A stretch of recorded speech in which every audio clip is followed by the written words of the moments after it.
Einar, ekki, sko þetta endar í raun bara hörkuleik eftir að þitt lið eruð með þar alveg í bara fyrri hálfleik. Hvað svona gerist? Ég var sko ánægður með margt svona sem við lögðum upp með í fyrri hálfleiknum. Varnarlega höldum í 22 stigum. Við vorum að passa bolta vel, ég held að við höfum verið bara í einhverjum 5 töpuðu boltu kannski. Þær taka ekki nema 3 sóknar og þannig að svona flest okkar svona vinnumarkmið voru bara á plani nema sóknarleikurinn okkar var ekki góður, bara heiðarlega sagt. En í síðara leik svona var það eiginlega bara ómikil tenging, lélegur sóknarleikur og tapaði boltar sem að gáðu þeim hraðaflip og auðvitað körfur. Og hvað var það vörnin hjá þeim sem að Lalli og Nökkvi breytti í hálfleik eða?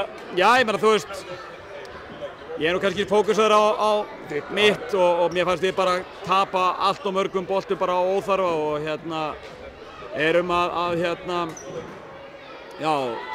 reyna að vanda orðalagið, við erum bara að messa playum sko, það er bara svolítið mikið það og það er bara eitthvað sem við þurfum að verða betri í en það er 1. október. Já, en núna náttúrulega vantaði Kana hjá Grindavík, það gæti verið að þínar dömur hafi kannski slakað á í hálfleik, haldið þetta væri bara komið eða hvað? Nei, mér fannst fyrstu 5 mínútur í þriðja bara fínar sko, þannig að ég held að það hef ekki verið máli, við verðum að gefa Grindavíkurliðinu kredit bara að þær fætuðu og koma tilbaka og ítt okkur út úr hlutum og svo framvegis en ég held að þetta ekki verið neitt hugafært gagnvart í nema þá einna helst bara óþægindi sem því fylgja að þú eigir að vinna eitthvað vegna þess að það vantar náttúrulega ekki bara Bandaríkjamenn, Isabella er náttúrulega gríðarlega öflugur leikmaður þannig að það vantar þarna 2 mjög sterka pósta í þeirra lið og En eins og þú segir, þetta er bara rétt að byrja og bara ákveðin haustbragur þannig séð. Við höfum átt bara fína rispur í pre-season og við höfum líka átt slög moment og það var svolítið bara leikur í dag, við áttum fína rispur og við áttum slög moment.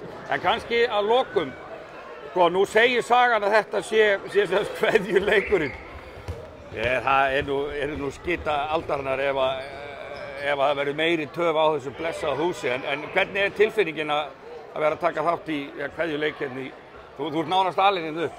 Ekki nánast, ég er alinn hérna upp frá 6 ára aldri.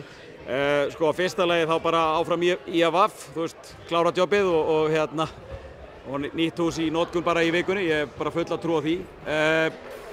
Það eru bara blendna tilfinningar, það er mikil gleði með það að félagið fái loksins alvöru aðstöðu, alvöru völl, við erum stutt í veggi hérna og allt þetta og bara að geta þjónust á okkar fólk, að stuðningsmennir okkar eigi góð sæti, ekki í steypunni og leikmenn betur, þeir eru að fara að þjónusta leikmenn. Það er bara ótrúlega margt, ég meina þetta hús tekur 600-700 mann skilur í einhverju þokkalegu tróðning meðan við getum farið í einhverstaðar milli 1600 og 2000 manns í nýju húsi sem er bara rekstrarlega risatriði.